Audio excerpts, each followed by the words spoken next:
The ECOWAS Commission has started the process of developing a comprehensive digital platform to serve as a centralized system for data input by national focal points to enhance drug use information under the West African Epidemiology Network on Drug Use Project. Commissioner, Human Development and Social Affairs, ECOWAS Commission, disclosed this at the validation workshop of the 2024 report of the West African Epidemiology Network on Drug Use in Abuja. Moyo Thomas reports. Has reaffirmed its commitment to strengthening regional efforts in the fight against drug abuse with the launch of a centralized digital platform. The system is designed to enhance data input, coordination, and analysis under the West African Epidemiology Network on Drug Use, WENDU. At the opening of the 3-day validation workshop in Abuja, the Commission emphasized the importance of credible data for effective drug prevention and control strategies across West Africa. The platform is expected to improve the accuracy and timeliness of drug-related data shared by national focal points, enabling more coordinated responses to emerging trends.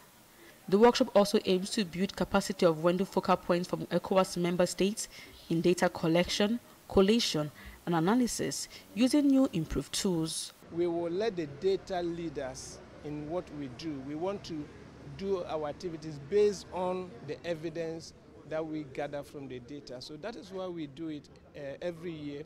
In fact, it has come to stay. Every year we have the WENDU project, WENDU data, and then we publish it. So this year, after this validation, we are going to publish the WENDU data for 2024. It will be a very good window for policymakers to say, okay, based on evidence, we have so number of people that are on drug, and we have so number of rehabilitation centers. Okay, in terms of population of where that community is, are those rehabilitation centers commensurate with the number of those that are down with that predicament or not? The Commission noted that the initiative is part of broader efforts to address drug-related challenges that continue to threaten public health and security in the region, as participants were encouraged to ensure that the data presented during the validation process reflects the true scale and pattern of drug use, arrest, seizures, and treatment admission in their respective countries. Representatives from Nigeria Ministry of Health stressed the urgency of drug crisis in the region, calling for stronger collaboration and sustainable mechanism for data-driven policy action. International law expert Livingston Wichie joins me via Zoom from Abuja. Good to have you join us, Mr. Wichie. 50 years on, what's your assessment of ECOWAS? Well, first of all, congratulations to ECOWAS under the leadership of President Bola Ahmed Tinubu. It's been 50 years down the line, 1975 to 2025, a whole lot to talk about. It's a country, it's a continent or a region with so much expectations from its citizens.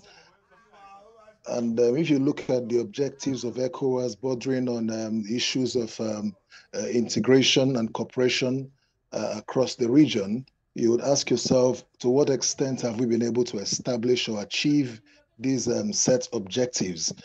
Basically, I get worried when I look at some of the index reports, particularly the Ibrahim Index on African Development that talked about the stalling of governance in West Africa, that at 2023, that half of the population of West Africans had a decline and more like a stalling of governance in the worst ebb in 2023 as compared to 2014. And looking at the issues of West African states having just won, imagine as the only states in terms of good governance, performance, transparency by the world economists. Now, where we should be looking forward to is a future of West Africa.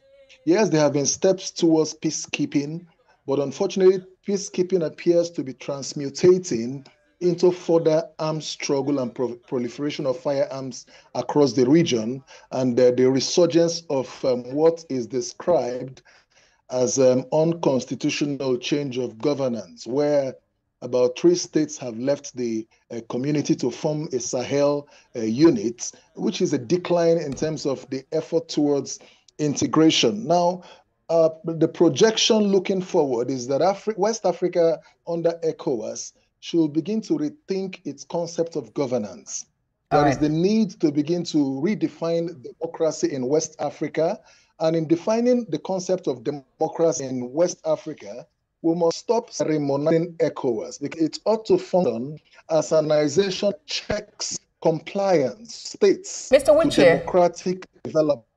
Yes, this same call for, looking inward and thinking ahead was the focal point of the ceremonies, marking the Golden Jubilee, talking about introspection by leaders. As a matter of fact, there have been calls for the body to ensure that no single leader, stays in office more than 2 terms. That is one of the calls that some civil activists are actually making. To talk to us about what your propositions are for ECOWAS to remain strong, formidable, and able to meet its goals. In the eyes of ECOWAS and African Union, you've talked about the dual or two-term governance system to be adopted. And you're talking about sovereign states that have the rights to determine how they want to govern among themselves. In the eyes of West Africa or ECOWAS and AU, what constitutes a democracy is when the head of state is in civilian clothing. Because the behavior of what we call democracy in West Africa and Africa as a whole, compared to juntas, cannot all be distinguished. As such, it's important that the sovereignty conundrum that has limited both ECOWAS and EU from implementing democracy, arresting the menace of state-tight syndrome, is the fact that the sovereignty question of the member states have remained unaddressed.